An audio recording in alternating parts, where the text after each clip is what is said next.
आमंत्रित करने के लिए सबसे पहले आपका दयाशंकर जी। मैं कहना तो ये चाहती हूँ कि बहुत देर कर दी मेहरबान आते आते, सिर्फ 2 महीने पहले आप आए, लेकिन मैं कह ये सकती हूँ कि देर आयत दुरुस्त आयत। आप कम से कम आए और इस दुनिया में, वो दुनिया जहाँ अधिकार हैं, जहाँ आज़ादी है, जहाँ आप वो हो सकते हैं जो एक मानव को जिसके लिए पैदा किया।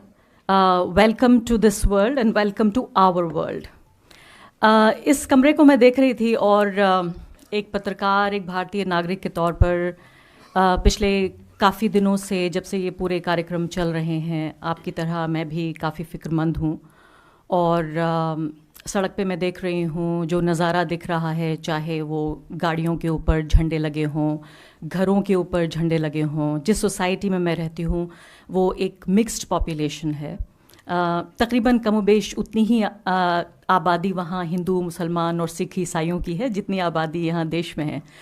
लेकिन उसके बावजूद भी झंडे लगे हैं मेरी सोसाइटी में भी। यानी मैं जहाँ से होकर गुज़र कर अभी आई हूँ, वो झंडा ऐसा नहीं लगा कि सोसाइटी पे लगा है, ऐसा लगा कि मेरे सीने पे भगवा झंडा लगा दिया गया है।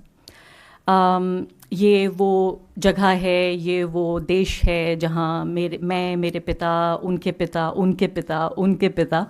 और बहुत दूर तक अगर जाएं तो फिर बाबर की औलाद तक हम सब लोग यहाँ पले बढ़े और इस देश को अपना कहा। मेरे पिता 1947 में जब देश का बंटवारा हो रहा था और उनके नाम पर, उनके धर्म के नाम पर जब एक देश बनाया जा रहा था, तब उन्होंने ये सोचा और ये जाना कि उनके लिए वो देश, और उनके लिए नहीं बल्कि उनकी जो फ्यूचर जनरेशन्स हैं, जो उनकी भविष्य की नस्लें हैं, यानी मेरे लिए और मेरी नस्लों के लिए, कि उन्हें जिन्ना का पाकिस्तान नहीं, उन्हें गांधी का हिंदुस्तान ज़्यादा सेफ लगा। और आज जब मैं सोचती हूँ कि ये सब जो हो रहा है देश में, उनकी आत्मा को 2 साल पहले वो गुजर गए और उनकी आत्मा को कितनी तकलीफ़ पहुँच रही होगी कि भारत के संविधान की और भारत के लोकतंत्र की, और भारत जिस पूरी नींव पर आधारित ये देश बनाया गया, यानी सोचिए कि वही 47-48 का वक्त है जब इज़राइल भी बना और पाकिस्तान भी बना। एक यहूदी धर्म के नाम पर देश बनाया गया और एक इस्लाम धर्म के नाम पर देश बनाया गया। तब भारत जैसा एक ऐसा देश जो गरीबों का देश था, जो ऐसे लोगों का देश था, जो अनपढ़ों का देश था। हमारे पास कुछ नहीं था, लेकिन हमारे पास मूल्य थे, और मूल्यों से भी ज़्यादा हमारे पास हिम्मत थी ये तय करने की कि हम अपने देश को एक धर्म की पहचान नहीं देंगे। आज जबकि भारत के पास सब कुछ है,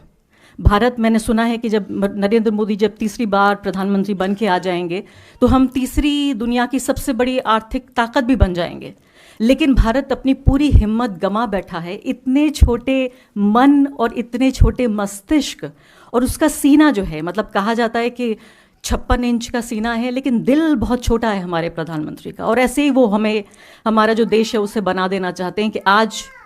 जो हमारी हिम्मत है और हौसला है वो पूरे तरीके से टूट रहा है। कि आज हम ये कहते हैं कि हमारा गौरव तब हमें प्राप्त होगा जब इस पूरे देश को एक हम धर्म की पहचान दे देंगे। तो सड़कों पर जब ये हालत हो, सोसाइटीज़ में ये हो रहा हो, स्कूलों में बच्चे, संविधान की पढ़ाई नहीं हो रही है, लोकतंत्र की चर्चा नहीं हो रही, उनकी भविष्य की बात नहीं हो रही है, टीचर्स नाच रहे हैं और उनके पीछे दर्जनों बच्चे नाच रहे हैं। एक टीचर आगे नाच रही हैं और पीछे दर्जनों बच्चे नाच रहे हैं, भक्ति गान हो रहे हैं। एक ऐसा वक्त जहां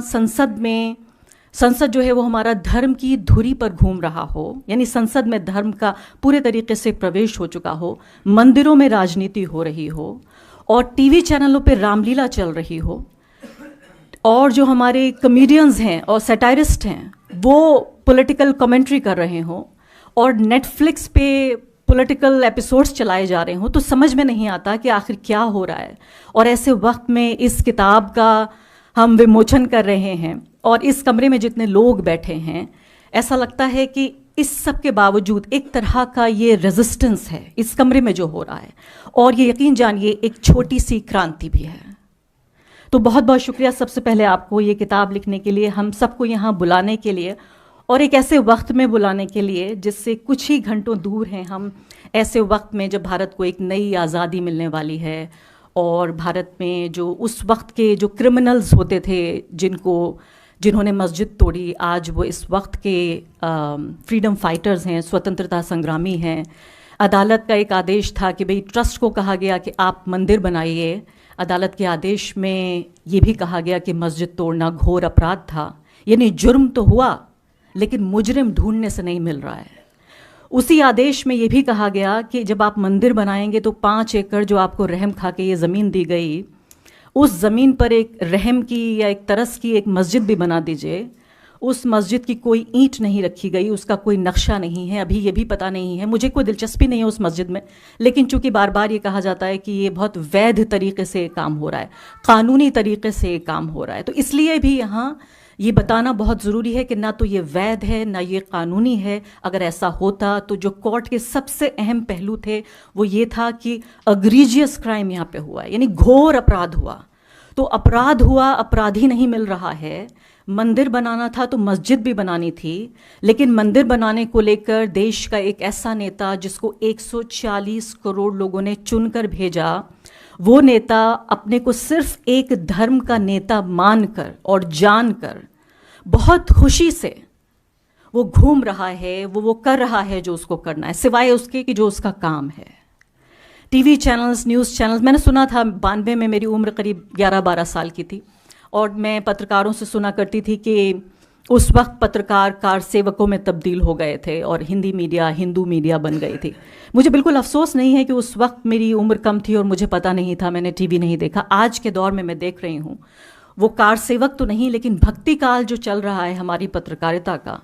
वो एंकर्स जो कहती हैं कि मैं महिला एंकरों की बात कर रही हूँ यहाँ पे, जो कहती हैं कि हम विकसित भारत, प्रगतिशील भारत और आधुनिक भारत की तस्वीर हैं, इस कदर के वो भारतीय परिधान नहीं, कोट पैंट पहन के आस्तीन चढ़ाते हुए न्यूज़ रूम में आती हैं और पुरुषों जैसी भाषा बोलती हैं, क्योंकि उनको